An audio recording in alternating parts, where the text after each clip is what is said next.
January 1788. 11 ships with convicts arrived at the coast of Australia. And this is not surprising, because initially this continent was planned as a huge prison where criminals from Britain would be exiled. But almost 300 years later, Australia is one of the most successful countries in the world.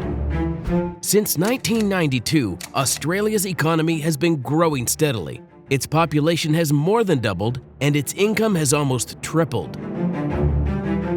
How did Australia make this amazing journey from a prison island to the richest country?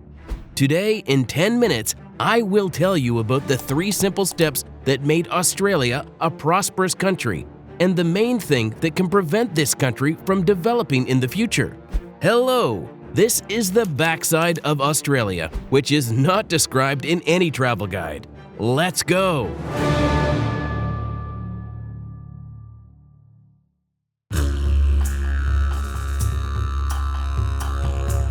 So, Australia is a huge continent, comparable in size to the United States, but only in size because there are 13 times fewer people in Australia. In addition, 70% of its territory is uninhabitable desert. Nevertheless, in recent decades, this country has really shown an amazing pace of development. For example, between 1992 and 2019, Australia's economy grew by 87%. But it wasn't always like that, and for a long time, the Australians didn't do well.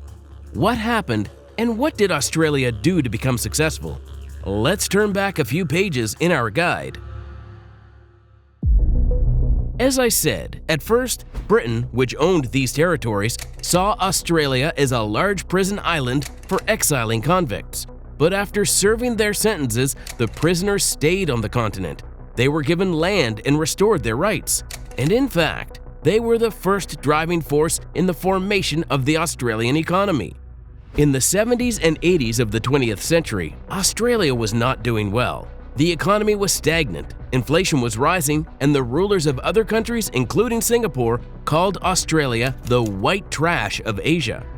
Why was this happening? Because the Australians focused on their own production. The government supports the locals so that they do not lose competition to foreigners.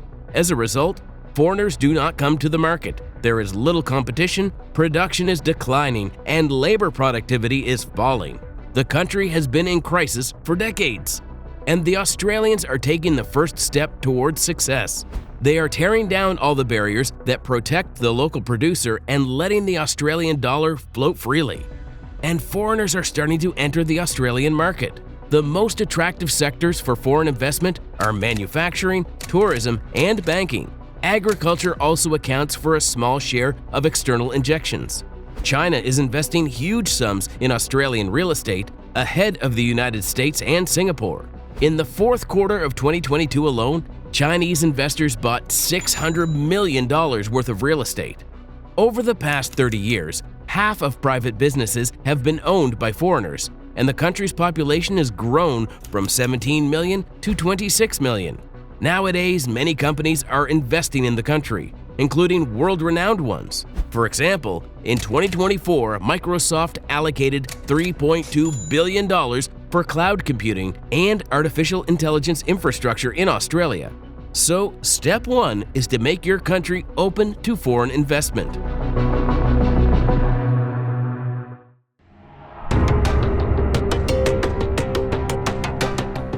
What are other countries doing to boost their economies and combat the aging of their nations? The right thing to do is to invite migrants from other countries en masse. But as we remember from the example of Canada, a large influx of immigrants not only solves problems, but also creates them. That is why Australia approached this issue creatively. It began to screen and invite only the right migrants. This is step 2. In 1979, a system of points was introduced, which made it possible to select more qualified immigrants with better education. The points were based on qualifications, work experience, age, and knowledge of foreign languages. Preference was also given to those who already had relatives in Australia. Now, a potential migrant must pass an English language exam.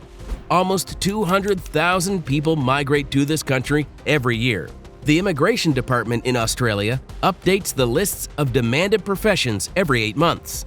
Today, Australia is a country made up of migrants, with only 2.5% of the Indigenous population living there.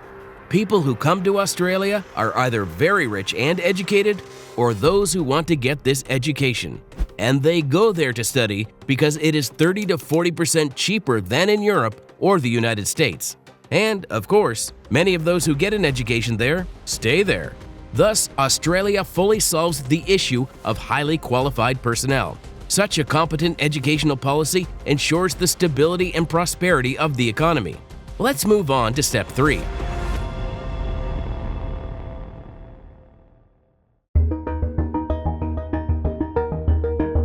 There is no secret here. If you look at how Australia makes money, you will find that 65% of it is the sale of its resources. Coal, gold, iron ore, exports of these resources account for almost 50% of the country's total exports. And so what, you might say?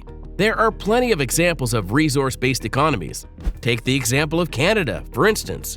But there is one peculiarity in the case of Australia. In the 2000s, China was gaining economic momentum relatively close to Australia. China was ramping up production, and it turned out to be very fortunate that there was a country nearby that was ready to supply iron ore, coal, gas, and other earthly resources. Today, almost 29.5% of all exports go to China.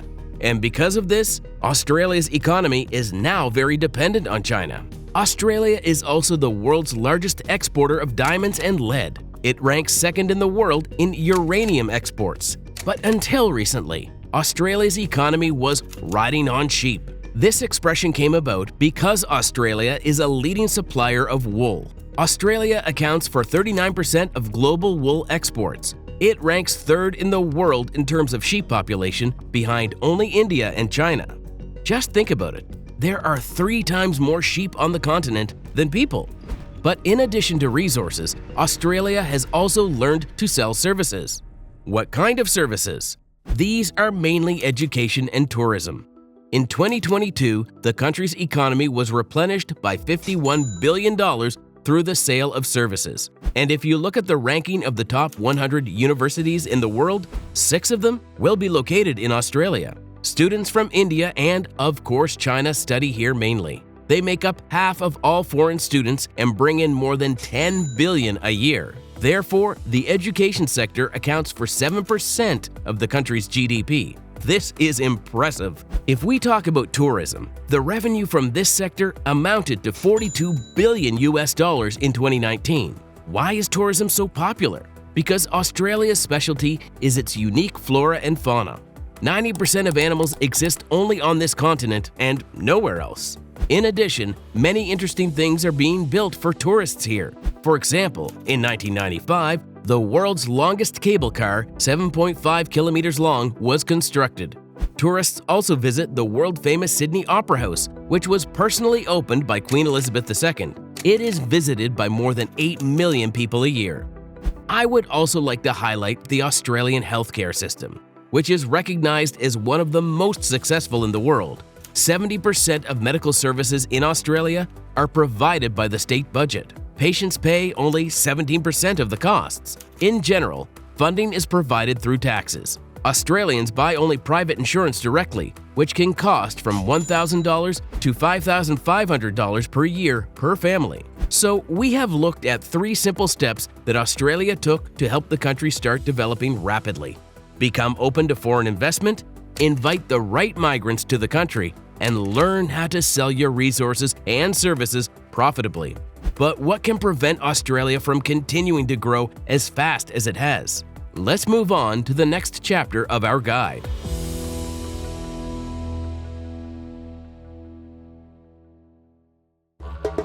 But first, subscribe to my channel so that you don't miss new interesting videos about other countries. Thank you. Awesome!